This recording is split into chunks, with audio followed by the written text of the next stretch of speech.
अबे ये लड़की है या फुटबॉल? मोटी गई की। तुझे देखकर तो भैंस भी शर्मा जाएगी। Miss hippo. ऐसे तानों से मेरे कान फटने लग जाते। इन सब से तंग आकर मैं सुसाइड करने चली गई। तभी अनिका। हाँ पापा। तुम्हें पता है डोगरा फैमिली के एक लौते वारिस कुणाल डोगरा का रिश्ता आया है, वो भी तुम्हारे लिए। मैंने इसे अपनी किस्मत मानकर स्वीकार कर लिया। शादी के फेरे अभी खत्म ही हुए थे कि मुझे चक्कर आने लगे और मैं बेहोश होकर गिर पड़ी। अनिका, आपकी बहू माँ बनने वाली। आखिर बिना कुछ किए मैं प्रेग्नेंट कैसे हो सकती थी? मुझे आज तक कभी किसी ने छुआ तक नहीं है, मैं प्रेग्नेंट कैसे हो सकती हूँ? इसका जवाब डॉक्टर को नहीं, तुमको देना है। गौतम को ये समझ नहीं आ रहा था कि अगर इन 5 महीनों में अनिका किसी से मिली ही नहीं तो फिर वो प्रेग्नेंट कैसे हो सकती है। इतनी मुश्किल से अपनी जिंदगी को बेहतर करने का मौका मिला था। क्या किया तुमने? जानती हो तुम कितनी नसीब वाली हो। डोगरा खानदान के इकलौते वारिस कुणाल डोगरा के साथ तुम्हारी शादी हुई थी, लेकिन तुमने अपनी शादी के 24 घंटे के भीतर हमारी जिंदगी को वापस जहन्नुम बना दिया। काश तुम भी अपनी माँ का साथ ऊपर। अनिका वो सुन चुकी थी जो गौतम कहते कहते रुक गया था। 4 महीने बीत चुके थे। अनिका अपनी छोटी सी दुनिया में लगभग सब कुछ भूल चुकी थी। अनिका, ये लड़का और कोई नहीं बल्कि अनिका का पति कुणाल डोगरा था। अरे कुणाल बेटा, क्या हुआ? छुट्टियां शुरू हो गई क्या कॉलेज की? इसे देख के ऐसा लगता है मुझे ऐसे गुनाह की सजा मिल रही है जो मैंने की ही नहीं है। किसकी नजायज औलाद है ये? मैं पालूंगी इसे। इसकी बातों पर ध्यान मत दो, इसकी तबीयत ठीक नहीं है ना।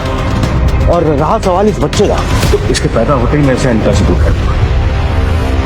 5 महीने बाद मैंने जुड़वा बच्चों को जन्म दिया था। अनिका के पापा गौतम के कद काठी के एक आदमी ने उससे उसके दोनों बच्चों को छीनने की कोशिश की थी। कमजोर अनिका ने बड़ी हिम्मत से उस आदमी को रोकने की कोशिश की, मगर वो अपने बेटे को नहीं बचा पाई। उस हादसे के बाद से अनिका के जीने का सहारा उसकी बेटी रिया बन गई। मनाली में रिया की जान को भी खतरा हो सकता है। ये सोचकर अनिका रिया को लेकर अपनी बुआ के पास बैंगलोर चली गई, जहाँ सही तरीके से इलाज के बाद पता चला कि अनिका का शरीर हार्मोनल इम्बैलेंस की वजह से बड़ा हुआ था। अनिका ने खुद को फिट करने की कसम खा ली। अपने खोए हुए बेटे को ढूंढने के लिए और अपने साथ हुए अन्याय का बदला लेने के लिए वो फिर से मनाली जाना चाहती थी। कड़ी मेहनत के बाद अनिका पूरी तरह से बदल चुकी थी। 6 साल पहले जिस अनिका को लोग देखते भी नहीं थे, आज वो इतनी खूबसूरत हो गई थी। क्या कर रहे हो? सॉरी सर, देखते हो? सॉरी। कि फ्लाइट क्रू हो या अन्य यात्री, सभी अनिका की खूबसूरती की ओर आकर्षित हो रहे थे। आई नहीं मोटी अभी तक। इन 6 सालों में कुणाल भी काफी बदल चुका था। अब वो एक कॉलेज स्टूडेंट नहीं रहा था, बल्कि एक बिजनेसमैन था। पूरी दुनिया में ऐसा कोई मर्द नहीं होगा जिसको डिवोर्स मिलने पे इतनी खुशी होती है। आज तो मोटी से डिवोर्स पेपर पर साइन करवा के रहूंगा। इतनी सुंदर लड़की मैंने मनाली में कभी नहीं देखी। हे मिस बागिस, लगता है आप मनाली पहली बार आए हैं, क्योंकि अगर आप मनाली पहले आए होते तो कुणाल डोगरा की नजरों से बच ना पाते। लगता है कुणाल ने मुझे नहीं पहचाना। बुआ ने सही कहा था कि मनाली में अब मुझे कोई नहीं पहचान पाएगा। लगता है आपकी गाड़ी अभी तक आई नहीं। अब मेरे पास भी गाड़ी है, आई कैन ड्रॉप यू जहां बोलो। और ये कौन है? लगता है आपकी छोटी बहन होगी, है ना? हाँ जी गौतम अंकल बोलो। कुणाल बेटा, अनिका देखी क्या? हाँ जी, आपकी बेटी कोई सुई तो है नहीं जो दिखेगी नहीं। जब गेट से बाहर आएगी तो 4 लोगों को ढकती हुई आएगी। अरे मैं आपको करता हूं फोन।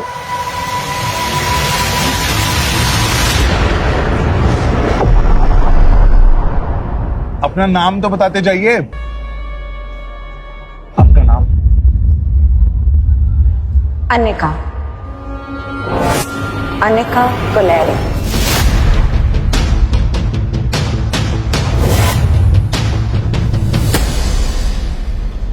अनिका गुलेरिया को ही पिकअप करने आए हो ना? ओह या ऑफ कोर्स। इस मोटी को तो मैं टैक्सी से भेज दूंगा। आप मेरे साथ चलिए, थोड़ी जान पहचान भी हो जाएगी। चलिए ड्राइवर।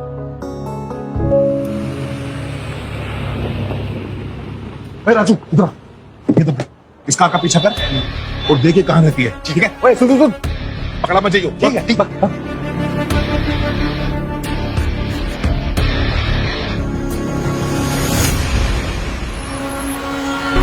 कुणाल के कहने पर उसका ड्राइवर अनिका की कार का पीछा करने लगा। कार की बैक सीट पर रिया गेम खेलने में बिजी थी। गेमिंग की दुनिया में रिया स्वीट एंजल के नाम से काफी पॉपुलर थी। उसके पहनावे से कोई ये नहीं कह सकता था कि वो एक लड़की है। रिया का मासूम चेहरा देखकर अनिका सोच रही थी कि पता नहीं रिया को मनाली लाकर उसने सही काम किया था या गलत। तभी उसे एक फोन आया। 6 सालों से गौतम ने अनिका को कभी फोन नहीं किया था और आज वो पल पल की खबर लेना चाहते थे। कुछ घंटों बाद अनिका की कार मनाली के सबसे बड़े 5 स्टार होटल पैराडाइज में दाखिल हुई, लेकिन कुणाल के ड्राइवर राजू को बुकिंग न होने के कारण होटल में एंट्री नहीं मिली। होटल पैराडाइज मनाली का सबसे खूबसूरत और सबसे महंगा होटल है। होटल स्टाफ और उसके प्रीमियम इंटीरियर्स को देखकर समझ आ रहा था कि क्यों देश विदेश से आए टूरिस्ट मनाली के इस होटल में रहना पसंद करते हैं। किसी भी आम इंसान के लिए इस होटल को अफोर्ड करना उतना आसान नहीं था, मगर world famous neuro surgeon doctor Amrita उर्फ अनिका को इससे क्या फर्क पड़ने वाला था। यहाँ पर सिर्फ 2 ही रूम्स हैं? यस मैम, इस फ्लोर पर 2 ही लग्जरी अपार्टमेंट है, एक आपका और एक इस होटल के ओनर रोहित मारवा सर का। रोहित मारवा होटल पैराडाइज का मालिक और मारवा इंडस्ट्रीज का सीईओ। बिजनेस टाइकून रोहित की पर्सनालिटी किसी फिल्मी हीरो से कम नहीं थी।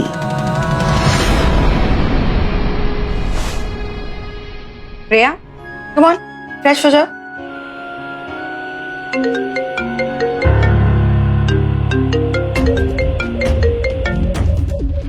हेलो।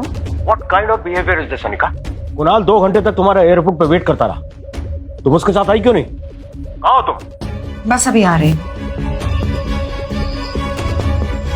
अनिका को गौतम का बार बार फोन करना अजीब लग रहा था। इन 6 सालों में अनिका ने गौतम से बात करने की बहुत कोशिश की थी, लेकिन उसने उसका फोन हमेशा इग्नोर किया था। ना उसने अनिका को अपनाया और ना ही रिया को। क्या गौतम ने सिर्फ डिवोर्स पेपर साइन करने के लिए अनिका को मनाली बुलाया है, या फिर कोई और बात है जिससे अनिका अनजान है? गुलेरिया हाउस जाने के लिए अनिका जैसे ही अपने रूम से बाहर आई, उसकी असिस्टेंट राज लक्ष्मी का उसे फोन आया। हेलो मैडम, आशा करती हूँ कि आपकी फ्लाइट सेफ और कंफर्टेबल थी एंड आई होप कि आपको नींद भी अच्छी से आई होगी। हाँ, तुम ये बताओ कि तुमने एक्टिंग करने के लिए कॉल किया है या फिर कुछ और भी कहना है? फिर से वो बिजनेस टाइकून रोहित मारवा का मेल आया है और वो अपने दादी माँ का ट्रीटमेंट देश की सबसे बड़ी न्यूरो सर्जन डॉक्टर अमृता यानी कि आपसे करवाना चाहते हैं, और वो भी मनाली में है और आप भी मनाली में हैं। तो मैंने सोचा क्या मैं अपॉइंटमेंट बुक कर दूं? बिल्कुल नहीं। ये जो अमीर लोग होते हैं ना, ये अपने बड़े बुजुर्ग की चिंता करने का सिर्फ ढोंग करते हैं। इनका असली मकसद कुछ और ही होता है, या तो बिजनेस या फिर प्रॉपर्टी। हमें इनसे दूर ही रहना चाहिए। Okay, as you wish. पर मैं एक बात बताना चाहती हूँ, मैंने सुना है कि रोहित मारवा की पर्सनालिटी बहुत डैशिंग है, टॉल, डार्क, हैंडसम और इतने कम एज में इतना बड़ा बिजनेस टाइकून। अगर लाइफ में थोड़ा बहुत रोमांस आ जाता है तो इसमें दिक्कत क्या है? अच्छा, अगर ऐसा है तो एक काम क्यों नहीं करती? क्यों ना तुम डॉक्टर अमृता बन के उनसे मिलो, क्योंकि यहाँ तो कोई डॉक्टर अमृता का चेहरा नहीं जानता। यहाँ तो मैं अनिका गुलेरिया हूँ। अच्छा ठीक है, मैं रोहित का फोटो भेजती हूँ, आप एक बार देख लेना। Okay, bye. फोन काटकर जैसे ही अनिका लिफ्ट के पास पहुंची, उसे लगा उसके पीछे कोई खड़ा है।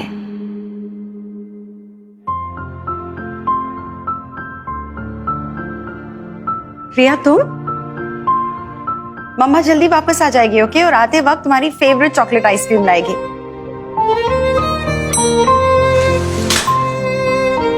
मम्मा will miss you and mamma really loves you. सीधा कमरे में जाना, ओके? एंड चॉकलेट आइसक्रीम पक्का।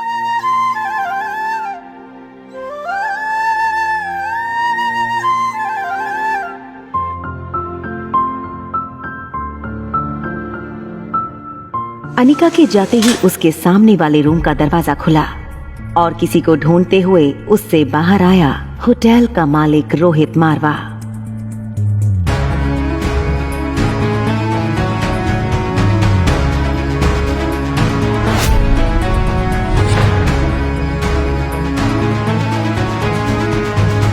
आर्यन, क्या कर रहे हो यहां पर?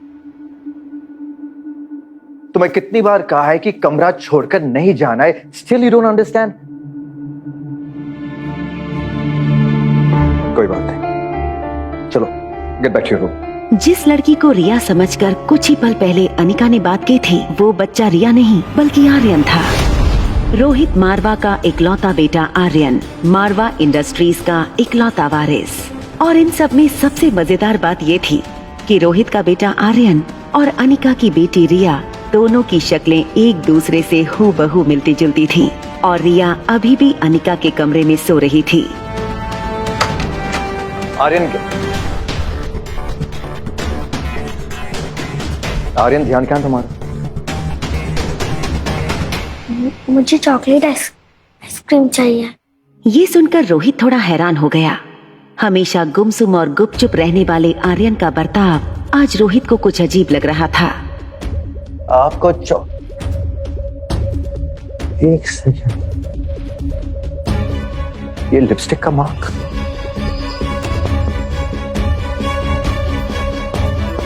इट्स ओके, गो गो गो।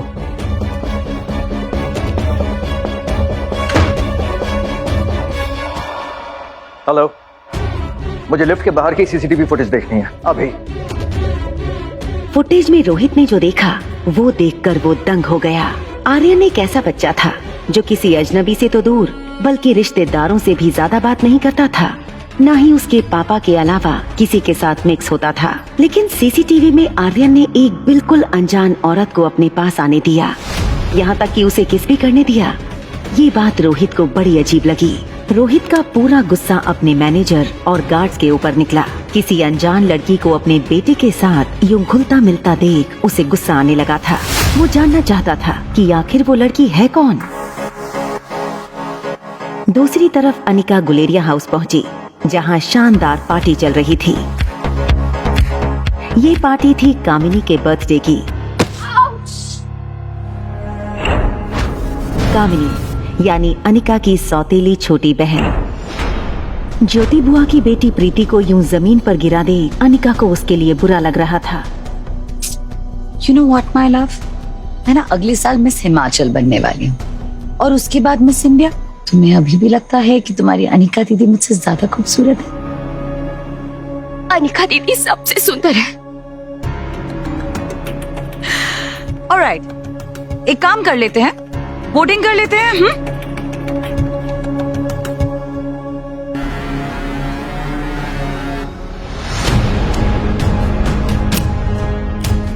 कामिनी ने 6 साल पहले वाली मोटी दिखने वाली अनिका की फोटो जलाई और सबके सामने तमाशा बनाने लगी। तो बताओ गाइस, ये मोटी अनिका और मुझ में से कौन सबसे ज्यादा खूबसूरत है? किस किस ने मुझे वोट्स दिए? कामिनी, कामिनी, कामिनी, कामिनी, कामिनी, कामिनी, कामिनी, कामिनी, कामिनी, कामिनी। बेचारी प्रीति, तुम तो हार गई। तो अब तुम हारी गई हो तो इसका मतलब तुम्हें सजा भी मिलेगी। तो तुम्हारी सजा ये है कि तुम्हारी मोटी अनिका दीदी की जो फोटो की राख है ना, वो मैंने इस जूस में मिला दी।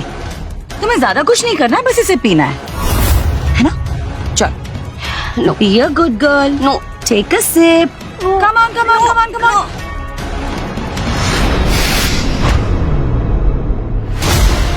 अनिका की माँ के गुजर जाने के बाद एक ज्योति बुआ ही थी जिसने अनिका को माँ का प्यार दिया था, इसलिए प्रीति को अनिका अपनी सगी बहन जैसा मानती थी। हार जीत का फैसला खेल खत्म होने के बाद ही होता है और खेल अब तक खत्म नहीं हुआ है। अनिका दीदी,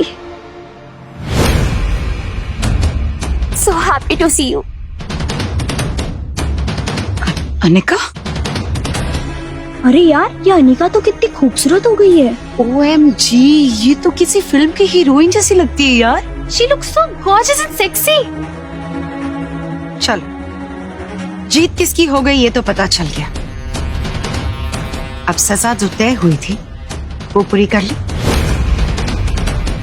चलो पी लो। ये कैसे हो सकता है? तुम इतनी कैसे बदल सकती हो? Come on, P low. Come on, पियो ना। Come on, stop it. और तभी ग्लास टूटने की आवाज सुनकर गौतम और अनिका की सौतेली माँ मनीषा वहाँ भागते हुए आ गए। पापा मम्मा, ये अनिका ने जानबूझ के आके मेरी बर्थडे पार्टी स्पॉइल करने की कोशिश की।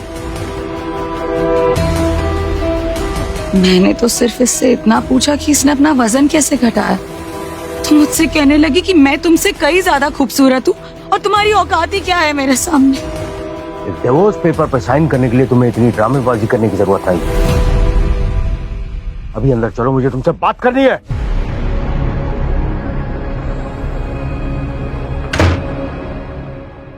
देखो अनिका, जो होना था सो हो गया। अब ये सब करके हमें और परेशान मत करो। मैं चाहता हूं कि तुम इन 2 पेपर्स को साइन कर दो।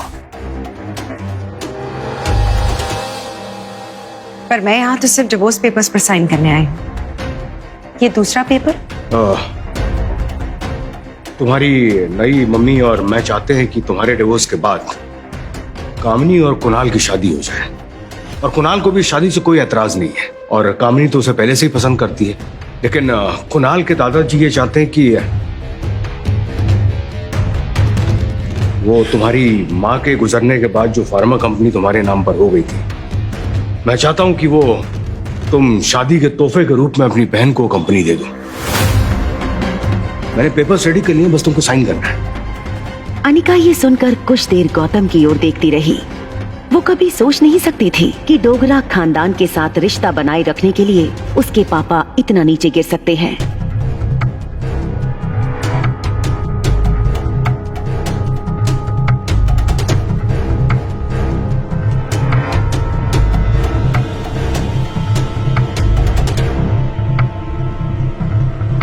अपना कहने के लिए इस दुनिया में इस कंपनी के अलावा मेरे पास और कुछ नहीं है।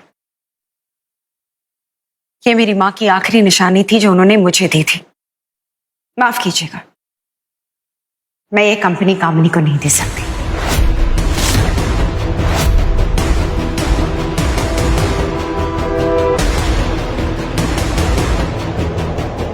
रुको, तुम क्यों हम सब की जिंदगी बर्बाद करने पे तुली हो? पहले ही बिन ब्याही माँ बनके तुमने समाज में हमारी इज्जत उछाल दी है। वो कम था जब अपनी छोटी बहन की जिंदगी बर्बाद करने चली हो।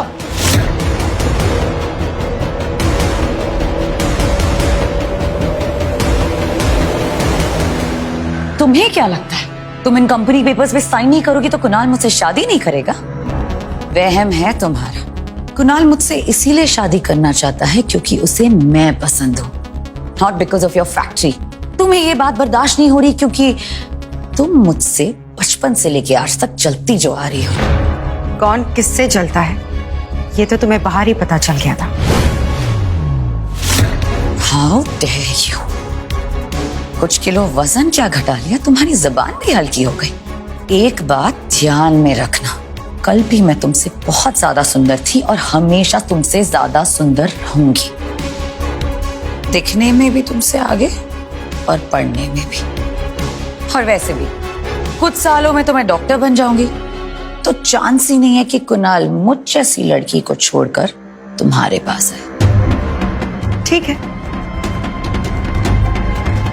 तो एक और शर्त लगाए। आए वो मोटी, 2 घंटा एयरपोर्ट पे वेट कराया, आज उस मोटी को छोड़ूंगा नहीं मैं। बाहर निकल। अगर कुणाल ने अनिका का ये खूबसूरत रूप देख लिया तो वो इसे कभी डिवोर्स नहीं देगा। अनिका, क्या कुणाल अनिका का बदला हुआ रूप देख लेगा? क्यों चाहिए थी कामिनी और गौतम को अनिका की डूबती हुई फार्मा कंपनी? क्या अनिका अपने खोए हुए बेटे को ढूंढ पाएगी? कौन था वो शख्स जिसने अनिका के बेटे को अस्पताल से चुराया? कौन है अनिका के बच्चों का असली पिता? इन सभी सवालों का जवाब पाने के लिए बस अपनी स्क्रीन पर नीले बटन को क्लिक करें, फिर प्ले स्टोर खोलने के बाद पॉकेट FM ऐप इंस्टॉल करें और फिर अपने मोबाइल नंबर से रजिस्टर करें। अब आप पॉकेट FM की ढेरों मजेदार कहानियाँ सुन सकते हो। सुनने के लिए तुरंत डाउनलोड करें पॉकेट FM और सुने ये दिलचस्प कहानी। एक लड़की को देखा तो